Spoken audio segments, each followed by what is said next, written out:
Okay. So, welcome everyone to another episode of The Sacred Store, your one-stop shop for all the cultural answers that have eluded you in your life. Of course, as always, I am here with the... Oh, I had some other ones for this, and I should have written it down. Let's see. Some of the new ones I had that I really liked. The Gimli to my Legolas. Oh my! I like it. A night ox. Right. Ladies and gentlemen, the great, the one and only Mr. Mojo. Oh, thank you, sir. And this, of course, is my best buddy, Sanjuro, everyone. And this is the Sacred Store. This is the Sacred Store. Yes, it is. Okay, so we did our unboxing. It was absolutely fantastic, and it's all on point because today we are going to talk about the comics that started our obsession in the medium. Oh, yes. And I have to tell you, we've done a couple of these episodes now. We do research for all these episodes. Never have I enjoyed the research so much as I did for this episode. Okay. Diving back into these issues, really getting into what it was that touched me at an earlier time of my life and turned this from a passing thing into a lifelong obsession. Sure. And especially for you and I mean, there are just so many of these white-hot areas where not only is it an area of esoteric knowledge, but you and I are borderline experts. And not only is there film, not only is there certain aspects of sports, but there are comics. And it really is this place where, again, our vast knowledge meets. And I relish it, to be able to share these things with you, talk to you about these things. And I'm greatly looking forward to this episode where we can talk about these issues that have really meant a lot to us. Sure. Very much looking forward to it. So... One of the things to open our audience to is that in our inner circle, we tend to call each other Mr. Marvel and Dr. DC because of our areas of expertise. I tend to have more knowledge about Marvel. Mojo knows a little bit more about DC. Everything about Cassandra Cain, but we'll get into that a little bit later. And we both have our areas of expertise, and so today we're really talk about how we got started, and we will have some across the fence stuff in that my biggest, earliest comic love was a DC issue, and we will get to that. Controversy. We will get to that. And yes. So the first thing I want to say is that I already did a special about growing up and admiring the comic covers on my father's wall. I was a comic fan since I was a small child. I loved all of the Spider-Man TV shows. There was one in 78 that I saw the reruns of. Mm-hmm. There were multiple animated versions from the 60s and the 80s, of which I absorbed all of them, memorized all of them. But it wasn't until a certain age that I not only purchased comics on my own, but started to read them cover to cover. So one of the things I want to really intro here is that when I was a child, I had undiagnosed ADHD, very severe. Now, it greatly hindered the course of my education. It greatly hindered my ability to absorb detailed data in any format because of my ability to sit and pay attention to it. One of the first early and great cures to that were comic books. Their ability to allow me to focus on different things, whether it was the art or whether it was the dialogue or whether it was the narrative, whatever. I could allow my focus to bounce around, and a comic book could hold my focus. Now, I have talked to many people about this, especially growing up in the generation that we grew up in, and comics were that salve for many undiagnosed ADHD folks. And it played a very paramount role in our upbringing. So that's the first thing I want to mention. It taught me to read. I am now a prolific reader. I mean, 30, 40 books a year. I'm obsessive. But I wasn't up until a certain age. And comics were the medium that really allowed me to absorb things on that level. Second is, I want to give a big shout out and name drop to my cousin, Jaruba Jabbar Taylor, the Great, who when I was a young man, burgeoning young man, barely even a teenager, he introed me to comics. He brought me into his specific genius knowledge of the medium and shared with me some of the highlights. Once again, we were just before this episode, you and I were talking that I have been under this very gifted star that many of the people I've been in contact with in my life, much like yourself, brother, have been very knowledgeable, geniuses, if I may say, of certain topics, of certain areas, mediums, industries. And through my friendship with you, through my friendship with them, there was this amazing sharing where they shared their genius with me. They shared their love of these things with me. And in a reciprocal aspect, I absorbed it. I made it part of my own. And boy, did JJ know comics. And boy, did he share it with me. And from a very early outset, I got intro to some of the best comics ever made right as I started reading.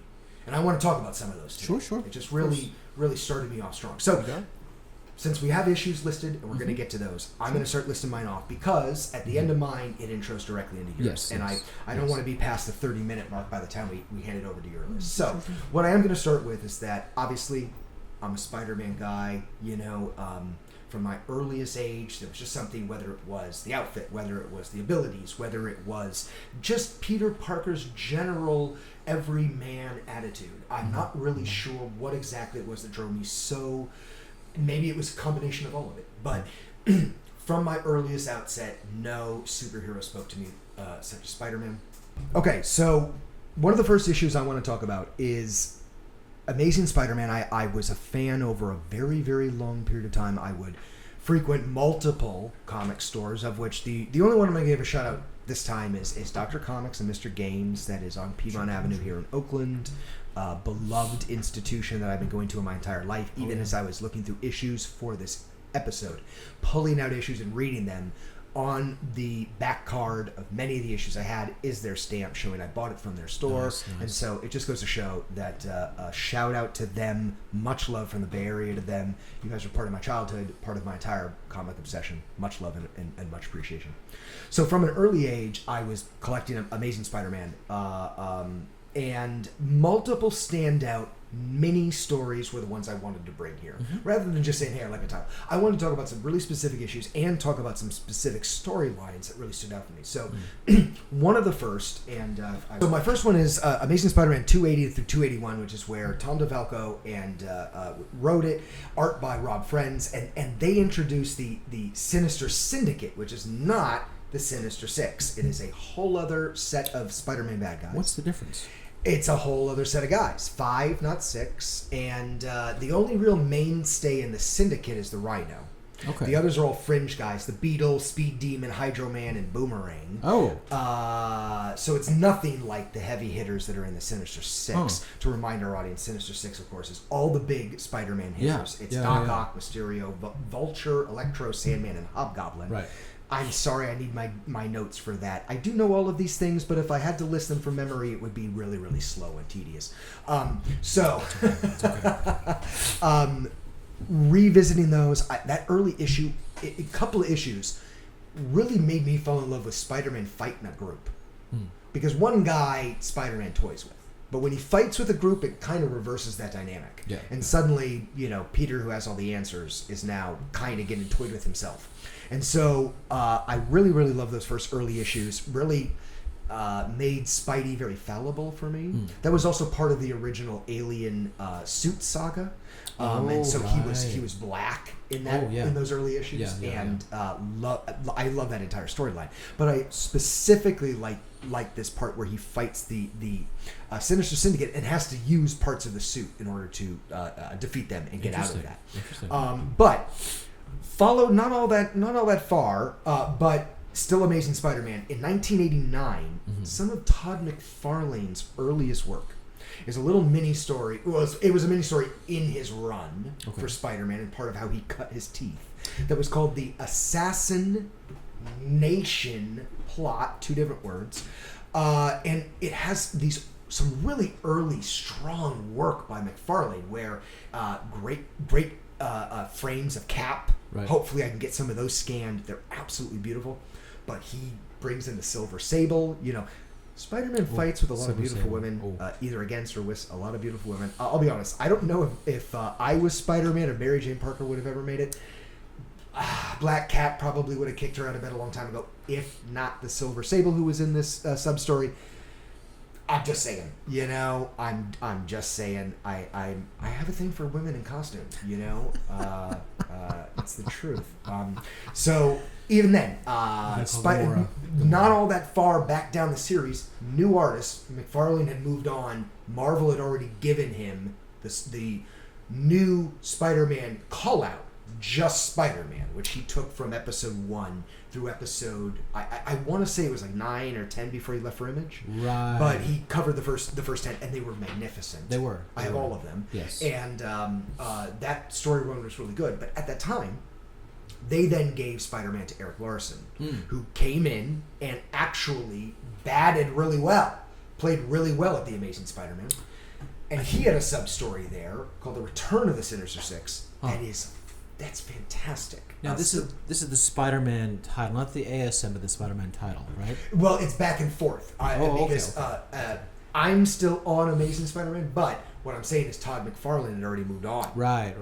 And he had kind of, whether you want to think of that as a promotion or whatever, essentially, Marvel's in rewarding him for what a standout job he had done, literally gave him his own Spider-Man title, not to build on the old title, but it was just called Spider-Man, not the Spectacular Peter Parker or not the Amazing Spider-Man, all the other various breakoff titles for Spidey they've had in the past. This one was just Spider-Man, and it was very good.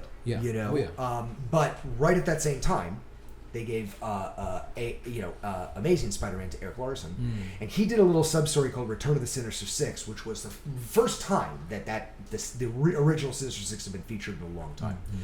That was a really, really great sub-story, great subplot. Hopefully I can show some panels for that for this, because there's some really great art there by Eric Larson early in his career.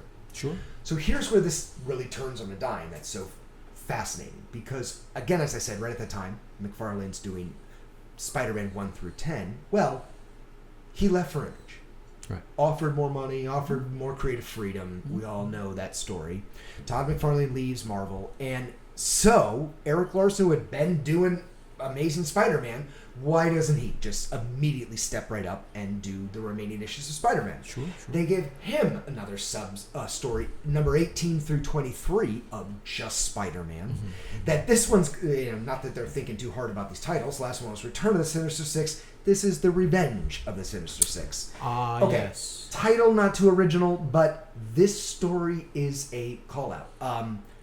Spidey gets really super injured, jumped by the Sinister Six, almost killed, rehabbed by Deathlock, a character who I loved in the 90s. I loved when I was reading comics. And for everything that has been transitioned into film, for everything that has been turned into a cinematic version, Deathlock has been very maligned and very left in the past. Sure. I loved him like a mainstay. You know what I mean? Guardians of the Galaxy gets their own trilogy, but you're going to leave Deathlock on the floor. So for me, he was a big mainstay. Sure. And in this storyline, he saves Spider-Man. And in a really great storyline, Spider-Man broke his arm real bad. He gives him this mechanical cast that allows him to use his arm as if it's not broken with full strength, full Spidey strength. And the cast is fantastic. I got a great call-out sell. Some of Eric Larson's best work right there. Oh, sure.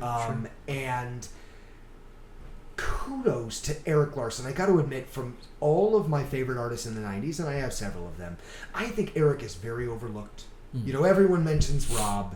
Everyone mentions Todd. Where's my Eric love? I really think he contributed a lot. I also think his work for Marvel was significantly better than his work for Image. Maybe you could say that for all those artists. I'm not trying to malign Image. I liked a lot of those titles despite they didn't grow or stay or reach critical mass or any of that.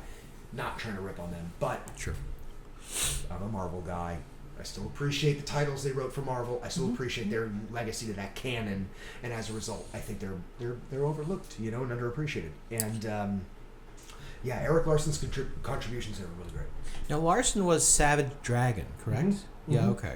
Yeah, I met Eric Larson once at a con, and I gave him my I thought my best Larson cover, which was Savage Dragon #1. He looked at it like, "You want me to sign this?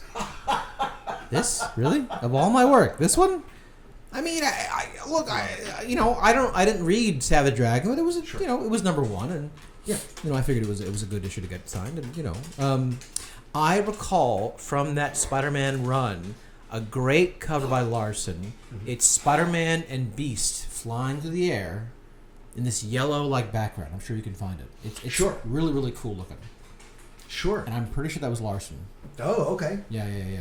I think maybe the 20s or maybe high teens of that run. But yeah, it was a really great. I like Savage Dragon. I only read a handful of episodes. Along with Pitt, along with Supreme, along with all the other Image titles that all the greats birthed, and respect to them. But it was not Larson. It was Liefeld with the pouches, right? Yes, Liefeld has the pouches. He Okay, has the. It's always pouches and shoulder pads. Right. Pouches, additional pouches and shoulder pads. I did not own this issue, but that Supreme cover. Oh, I have it. You know what I'm talking about? Oh, I'll show it. It's he's like yeah. Oh yeah, it's beautiful. That is a beautiful cover. The work for Image. Again, it goes to show the importance of IP. Let's revisit this fight over artistry, because the reality was these very talented artists were being underpaid, and they weren't being given the market share of what the publishers were taking in for this, and they wanted to fight back, and rightfully so. It is an industry that doesn't respect the artists enough, doesn't respect the writers enough, and they are the real drawers from this well. And as a result, you have to give them their proper due. The problem being, when you break out on your own, full creative control, full points on the back end, but you're not getting established 40, 50-year-old IP that is part of everyone's daily life and household names and tried and true titles. We're all forgetting how many titles Marvel tried that sank right into the sand. It's the ones that rose to the top that are still part of our collective memory and still part of our zeitgeist. You can't replace that in a defense of artists' rights. And that's the tough part of Image. That's the cruel lesson of the Image thing. Right. Were the artists right? Yes. Were they diminished without the IP? Yes. So, Well, Images now is what it is. It's a bunch of, it's gorgeous covers, and they focus now on writing primarily, right? Like new writing. But for every saga, for every monstrous, for every, other super successful, Sweet Tooth, right? Yeah, right. For every super successful title, there's dozens and dozens of ones that just don't get off the ground. And that's how comics work. That's how movies work. That's how music works. Art is a terrible thresher. Any artistic medium is a terrible thresher. You throw your work on it, you hope it rises. Some of it burns. It's that simple. So that was my run of Spider-Man. Boy, still to this day, I just have such a love of Spider-Man comics. When I'm out, when I'm digging as you and I do, I have to look at the amazing titles. Oh yeah. I do like some Peter Parker. I do like some Web of. I do like some of just Spider-Man, but really my love is of that amazing run. Something about that title that just still my favorite. Okay, so I give you more time. Let's move on to a couple of others that are very important to me. So now we're going to get into the other title in the 90s that hit real hard home, and that is written by Peter David, art by Dale Millen. The Incredible Hulk run that really, it starts in it's somewhere around the 360s. It goes deep into the 400s. What's important for people to understand is this is when the Hulk transitioned.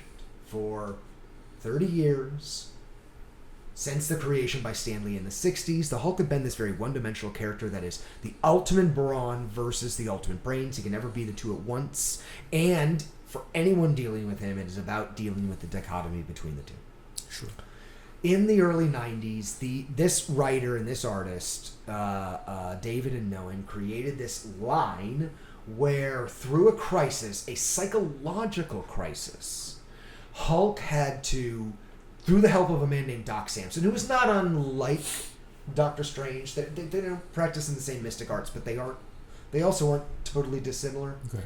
Doc Samson helped the Hulk and his 3 versions of himself. Now, for those people caught up in the MCU, they're not going to realize that there's a third Hulk out there for comic folk, who is the 70s Hulk, a gray Hulk, who is not as strong, but also not as dumb. Yeah. He has a mid-level of intelligence. He also had a certain attitude and a certain sardonicness that readers and comic lovers cherished. And so when these 3 versions of the Hulk were combined in the 90s by Doc Samson, in the early run of this writer and artist, it created a new Hulk, which I unfortunately the MCU has pedantically labeled Smart Hulk. Yeah. And even the MCU terribly mishandled in that entire transgression happened off film in between episodes. Yeah. And then suddenly you show up in Endgame and Smart Hulk is there. So in the comics, this was one of the great paradigm transitions for a anchor character. Now that we're going to use that term, right, going off of new films. Anchor character. How are you going to change an anchor character? They mean so much. Every time someone has tried to change Batman, they have been punished for it. Every time someone has tried to humanize Superman, they've been punished for it. These characters are paradigms that have to be supported, and all of the fiction surrounding them has to, in a way, support a type of what we would call character armor. Sure. It's about making keeping the paradigm in place.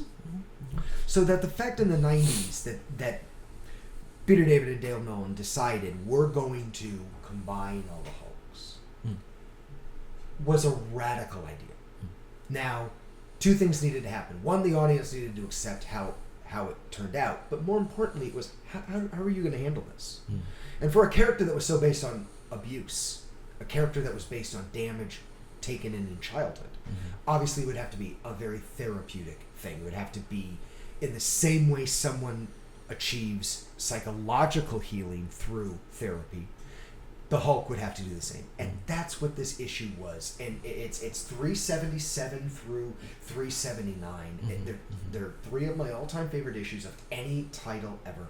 In fact, 377 is my all-time favorite cover of any comic ever. Is it like the holographic one with the? It's not holographic. It's I'll show it. It's almost a silhouette, silhouette of the Hulk, rending as all of him comes into one. Is it like very green? It's very green. Oh, a bright lime green background, and he's a silhouette, except for a top white part reflecting. I think I've seen this. It's unbelievable. Some of Dale Nolan's best work. I should try this. I will say this outright. It is my all-time favorite comic cover. I'm a comic cover snob. I make my own comic covers. That's very serious. All time? All time. And so the fact that, and let me be very clear about this, comic fans and people who don't know comics, there's often a terrible disconnect between great comics and great covers. There's very often a great cover for a bad comic. There's great issue with a terrible cover. True. They often don't mirror like that. True. The fact that this Hulk cover had the greatest cover I've ever appreciated of any issue, and yet it was the issue that changed the Hulk forever. And so it's the outcome. Now, from then on, an intelligent Hulk, non-transforming, with that sense of presence and that sense of self, along with that sardonic attitude of the Grey Hulk, all of it combined was irresistible for me. And those first 30 issues, again, David and Nolan, it's so good. And to bring to bear for our audience, I'm going to bring 20 issues deep in that run, 397 through 400. There's this little mini story called Ghosts of the Past, where not only do they bring in these new bad guys called the UFOs, who I absolutely love because they are enemies that are all different forms and elements. So the woman is a gas who can turn herself into any type of gas, mustard gas. Sure. One of them he is a walking X-ray that can shoot X-rays and is an X-ray and has X-ray effects on everything else around him. Another is Vector, who has this ability to shoot very powerful vector rays. Last but not least is a guy he's made out of a material. I can't remember fully what it is, but it's like this indestructible, material.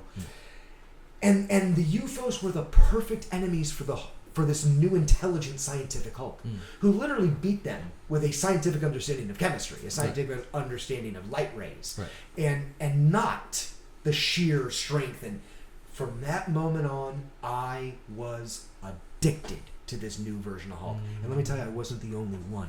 That is one of the great transitions of an anchor character ever done in comics, where you evolved it to the times. No one in the 90s wanted a stupid superhero.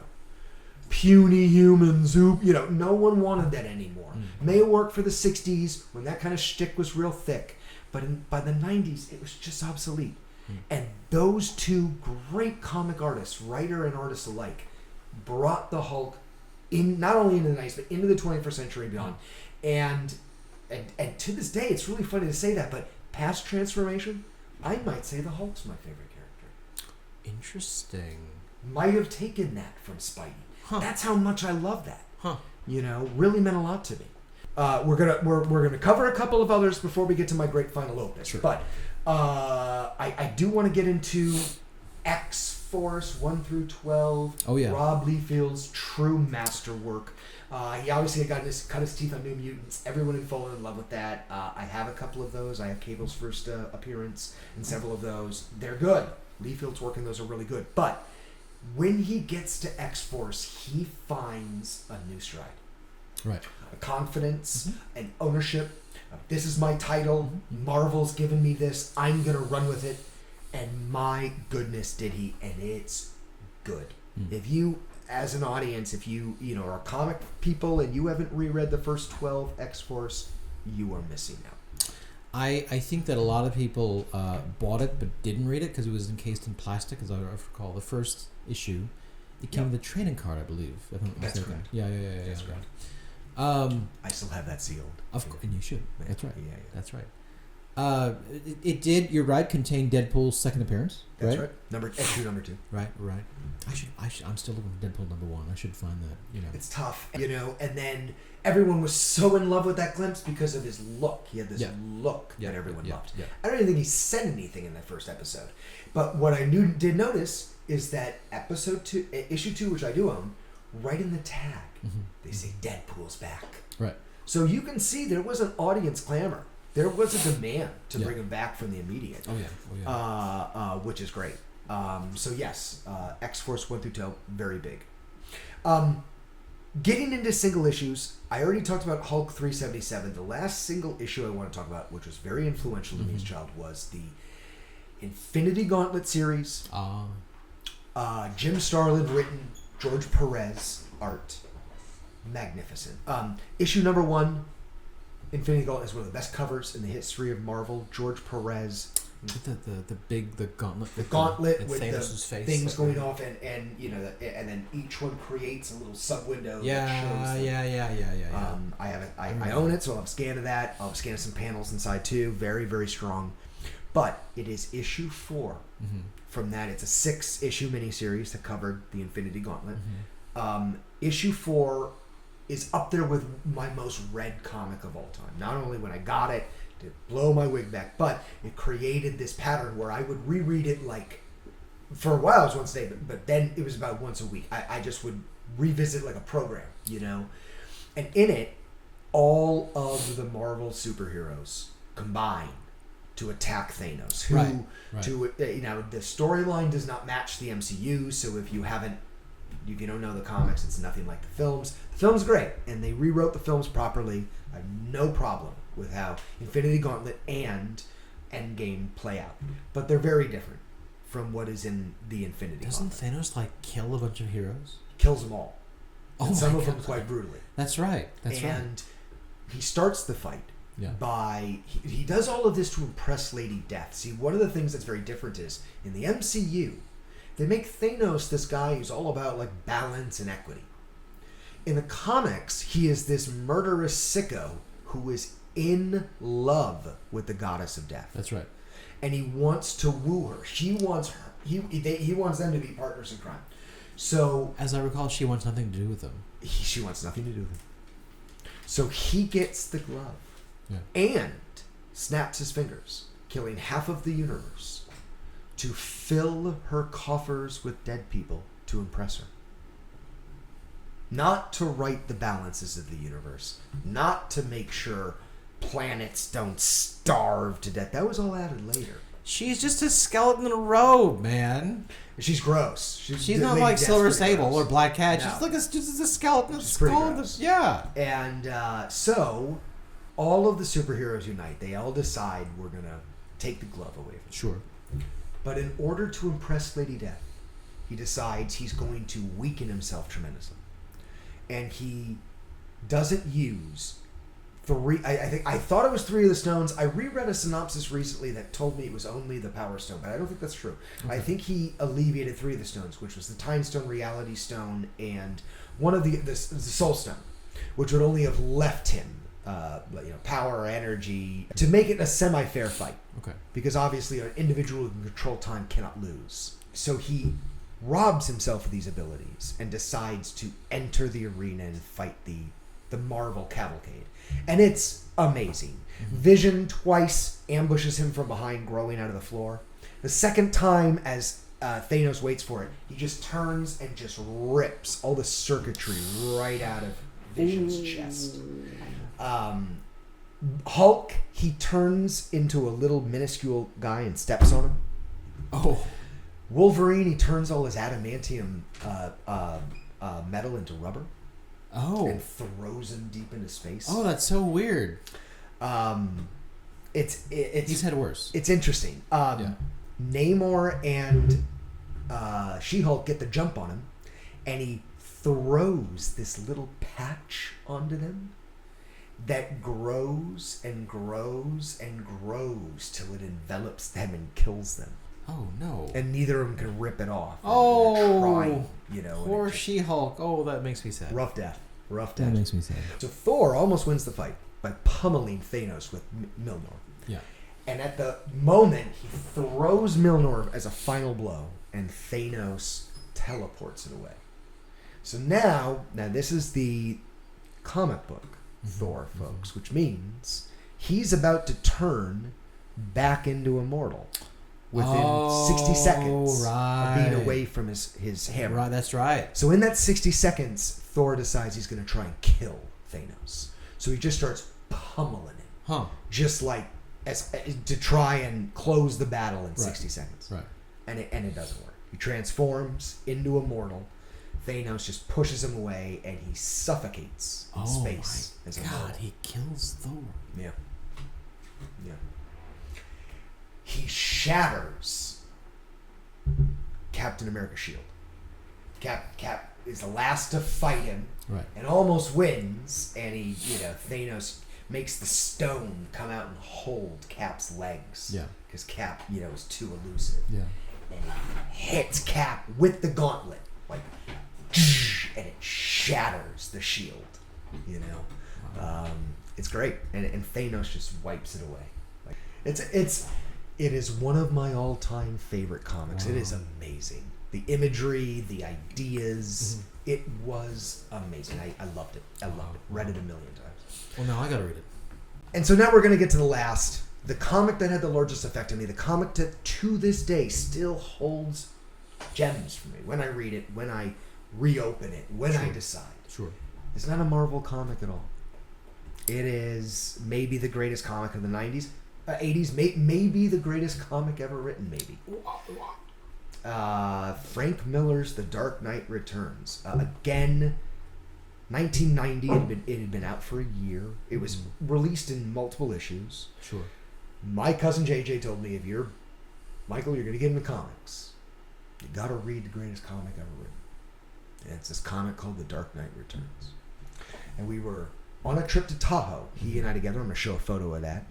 And we were on our way back, passing through Truckee on a place on the Truckee River, and they sold comics. And right there on the stand was the issue I still have to this day, Dark Knight Returns, compiled. So it's a graphic novel. The collected issues, yeah.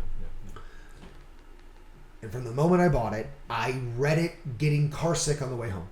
From the moment I bought it, that comic transformed my understanding of the medium. That comic widened my creativity. Yeah. Advanced me personally as an artist. It's tough to overcredit it as an issue in its effect, in its brilliance. Sure. I'm going to share several panels that I scanned for my issue because they are so amazing.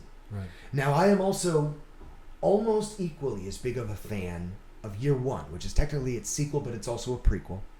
Now, Frank Miller did not do the art for Year One. That was Dave Maricelli, and he brought him in because Dave had a much more even hand. I also think that Frank had gotten almost carpal tunnel from doing Dark Knight, and he needed the reprieve. It's amazing to think that they're both written by Miller, but they're both so different. So different. I mean, Year One is much more a Gordon story.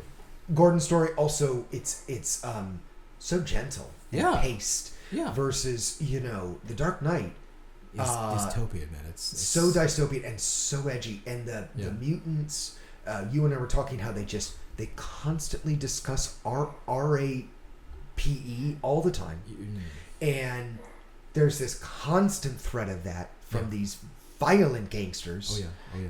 And there's this thing about The Dark Knight where Miller feeds you the saltiest dish ever.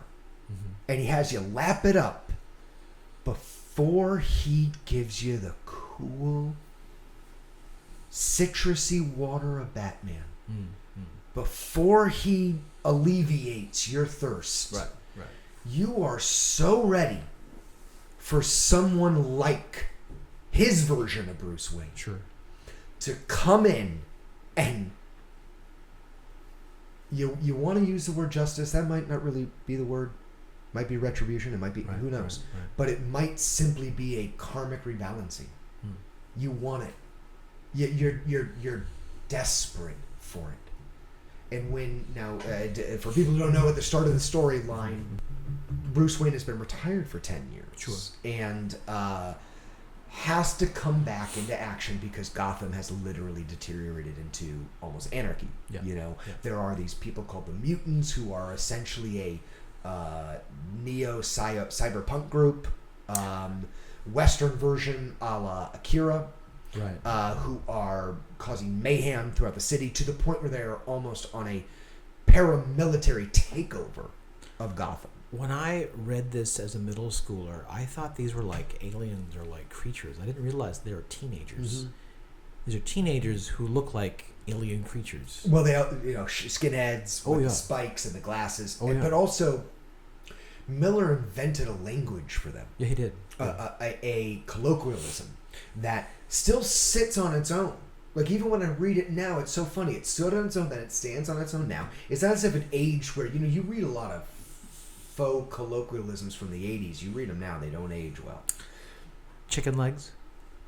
It's good. Because you get what they're trying to go with. You get what they're trying to, And so the way the mutants talk is so frightening.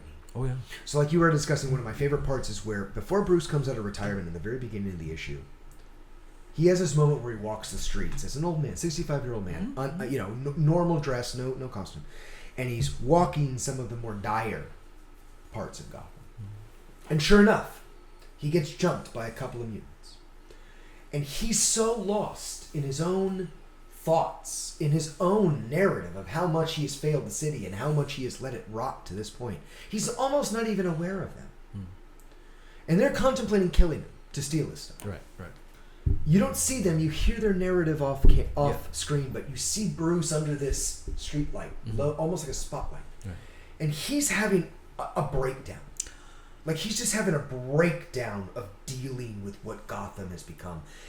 And some Miller's best narrative is how he falls to his knees, and the mutants go, "Oh man, he's into it. I can't murder when they're into it. Let's go to the arcade." Yeah. And they just leave him and walk away.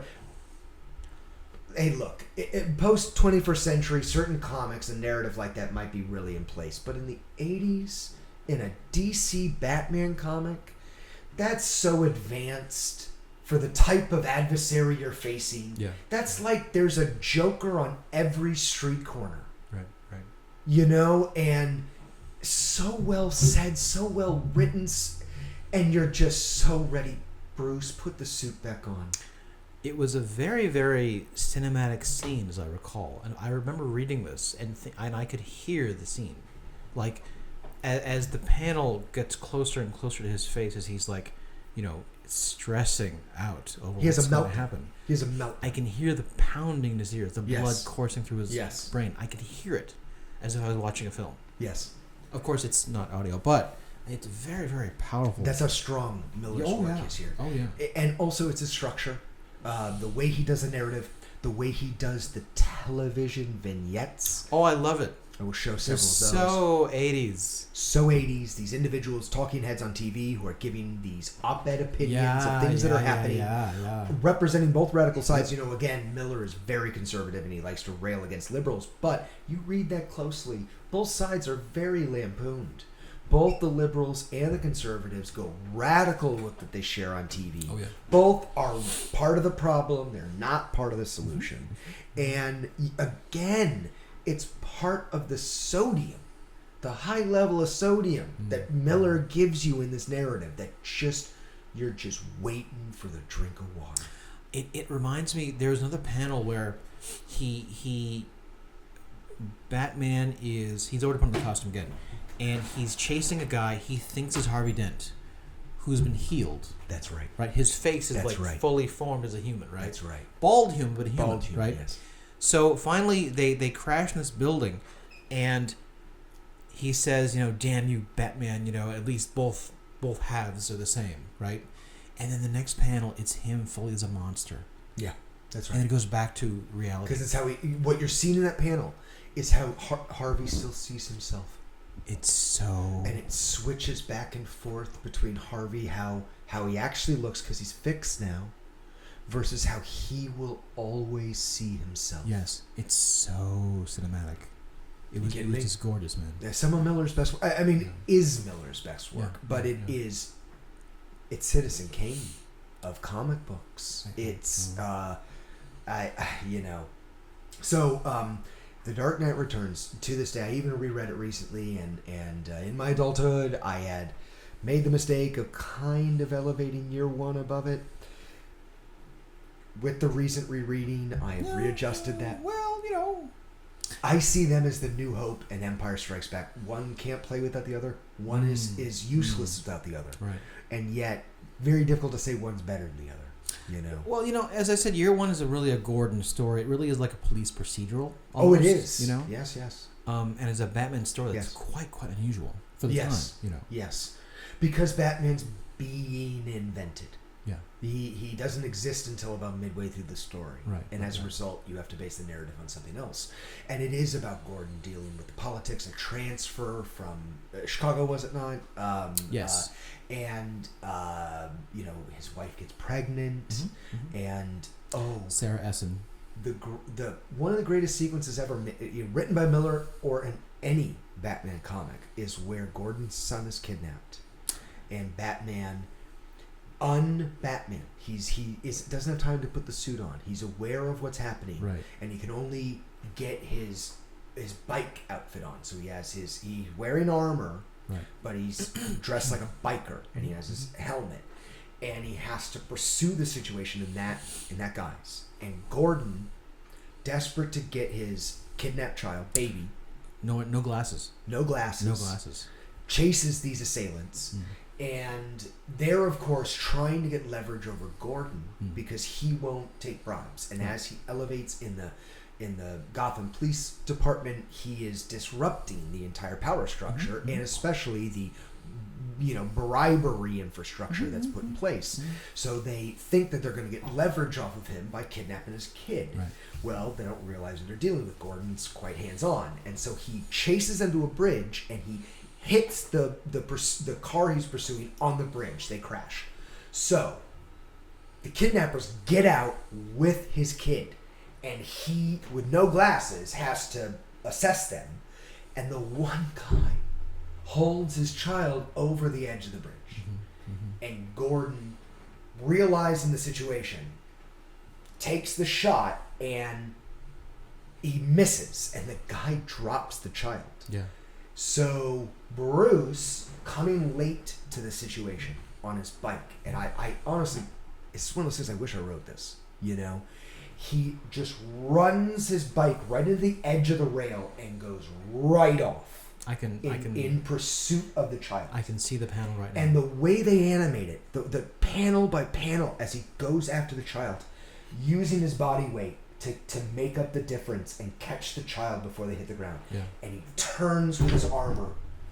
And the last thing is Gordon looking over, and can he hear his child? And then he hears the baby cry. Yeah, yeah. And when he goes down and Bruce is hurt, but he's alive, and he hands the child to Gordon, Gordon can recognize him, and Gordon says to him, "You must be wearing armor under that." He's like, "I am." And he goes, "The police are almost here. You have to leave now." Because Gordon knows at that moment that's Batman. Yeah, of course. And you have to leave now. Yeah. Because if they come and you're not costumed, they're going to know it's you. Yeah. So thank you for saving my child, but you have to go. And that starts their forever relationship right there. That's, it's storytelling on a very, very high level. Even I can't even think of films that have surpassed that level of storytelling.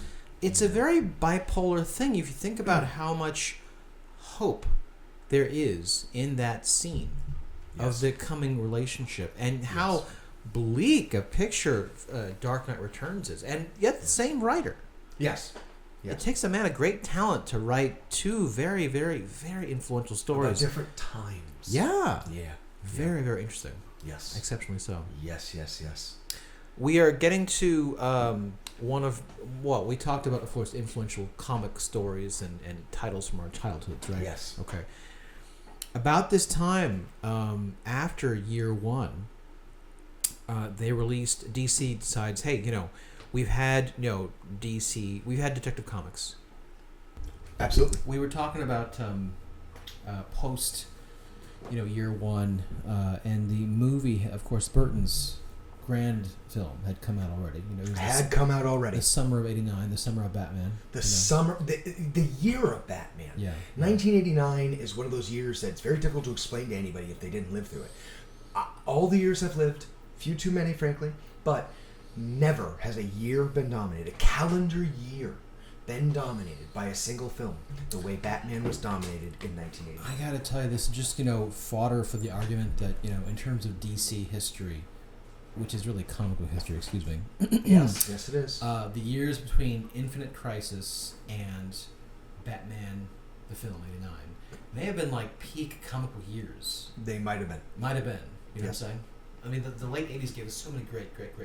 They really did. Artists and titles. But I'd like to talk about, we talked about series and titles that influenced our childhood, right? Yes, okay. Yes. When I was a younger kid, my dad would take me to the drugstore oftentimes, get me a nice comic from the the rack. They still had racks. I love that. And I had a few comics, and they were okay. But I was a kid. I didn't really take care of them. I didn't really put them in bags. I just toss them around. I know. Right. Okay. Sorry. So my uncle, when I was 12 years old, he came up from LA. My cool uncle. Right, he worked for Yamaha for many. He still does many years, right? Nice. He's the cool uncle. He just gave me a short box of comics. Nice. Just random comics, right? So yes. I looked through them and I read them, and one series stood out: Batman: Legend of the Dark Knight. Excellent. And in this box, there were 3 issues of a story called Gothic. I have several issues of that. Right on. So do I, man. Right on. Yes.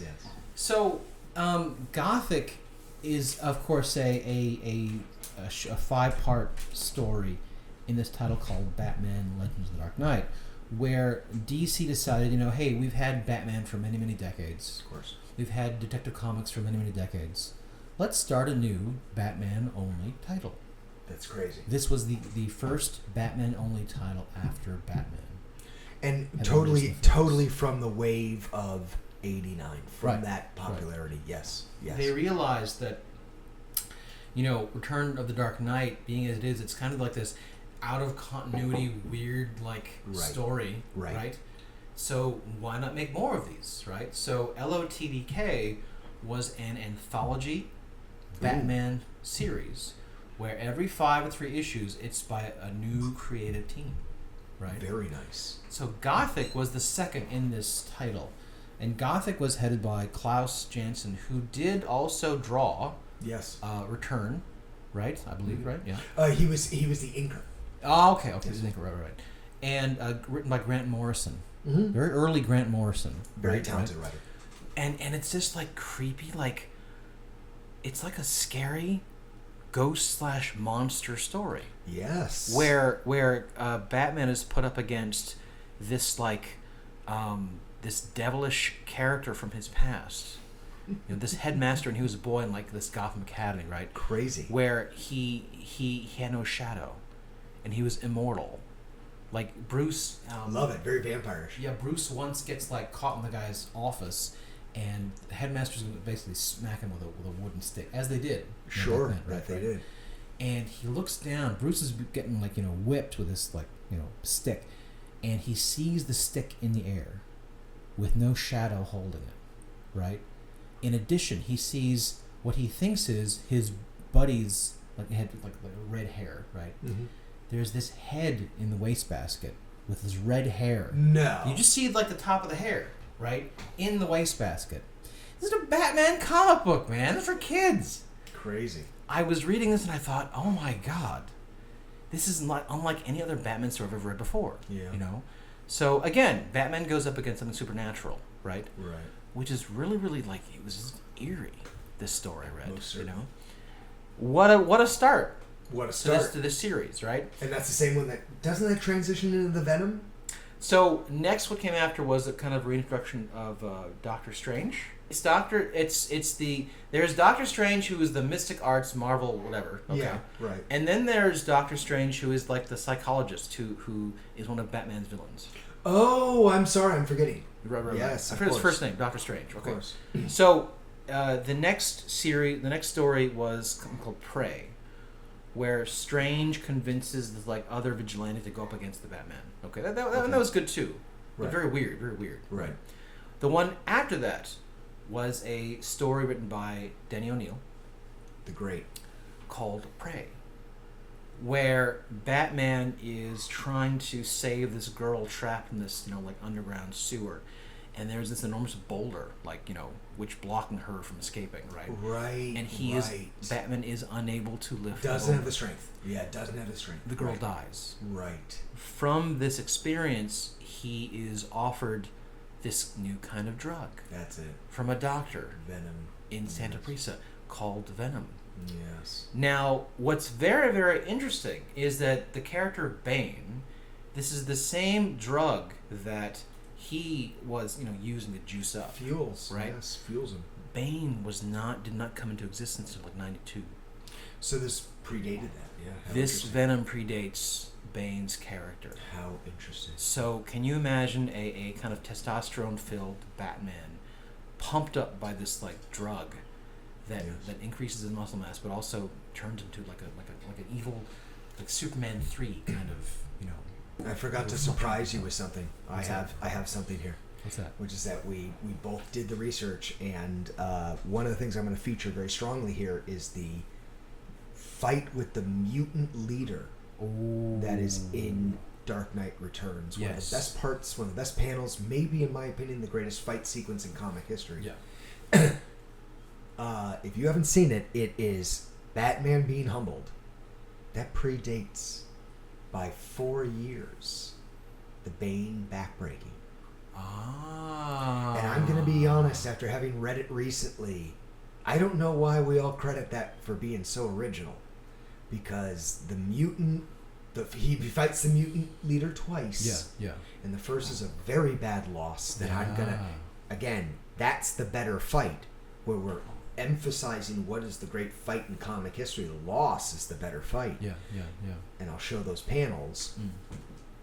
Predates the Bane So again, like we're talking, you and I have these interests that go to show these great storyline roots of what makes Batman great, and they predate many of these great things. That's very true. That's very true. Fascinating. Go on, bro. Go on. About Return, I carried the exact same trade paperback you have in your possession. It's in my Twinsies. house. Twinsies. And Remember I bought that at my cool uncle. He bought that for me at Dr. Comic Mr. James. See, it goes to show it's a root ingot of how you and I ended up the way we ended up. That's right. And also ended up kind of so similar. The Dark Knight Returns, man, it led us both to the same place. It was the same beacon. No wonder we ended up in the same place. We were following the same beacon. That's very true. Mine is just about as dog-eared as yours, okay?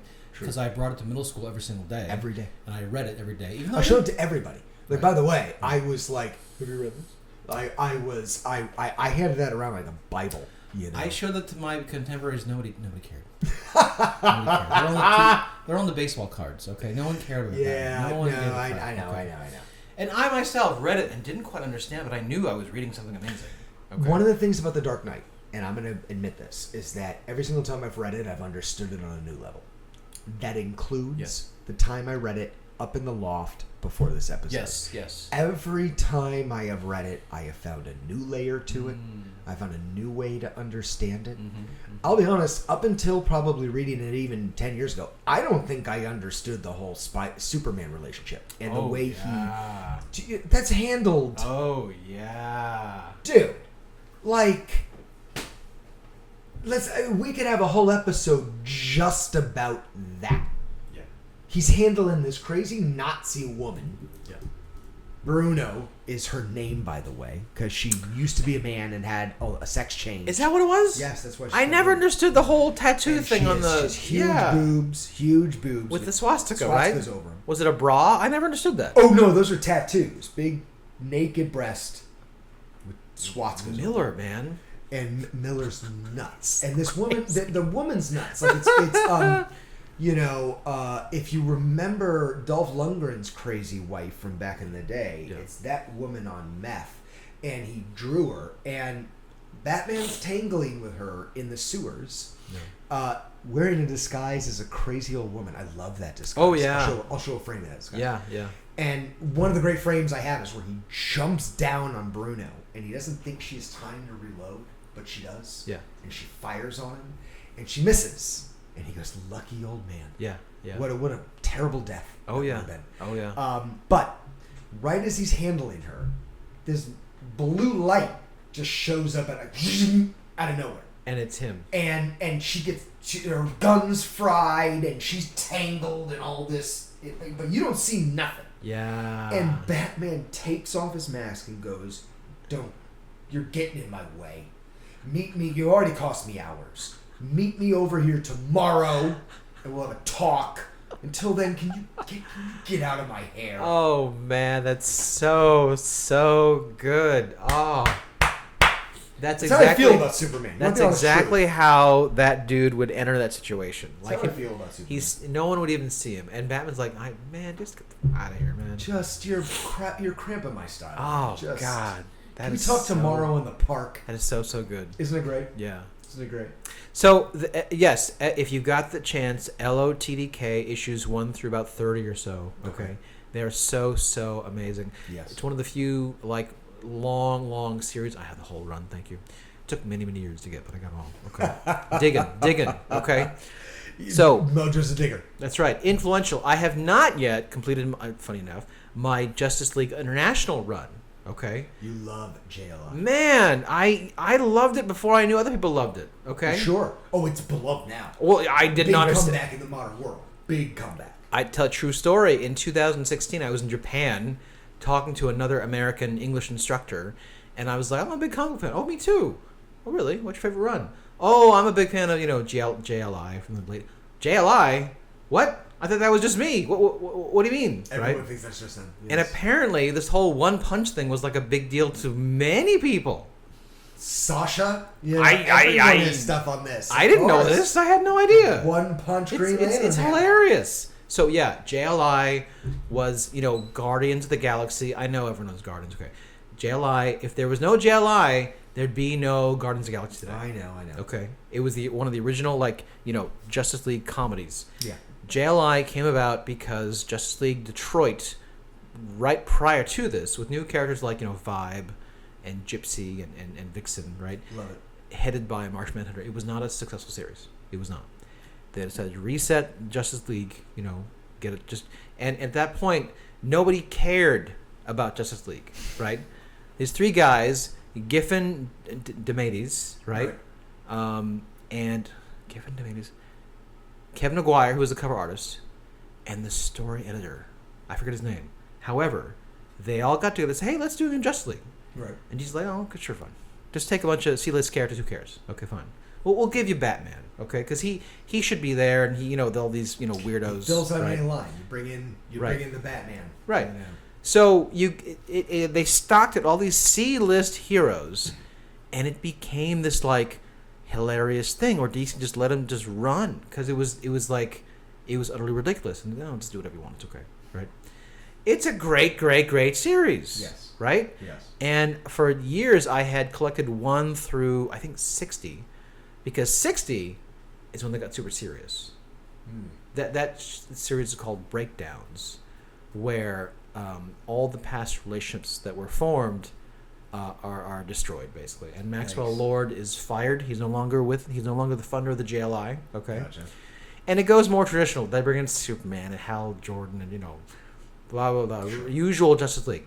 But 1 through 60, those are the golden. No Superman, no Hal Jordan, Guy Gardner. Yeah. That was the guy. Well, Yeah. That was the guy, right? Man, just a wonderful comedy. Great issues. Yes. Which also birthed Justice League Europe.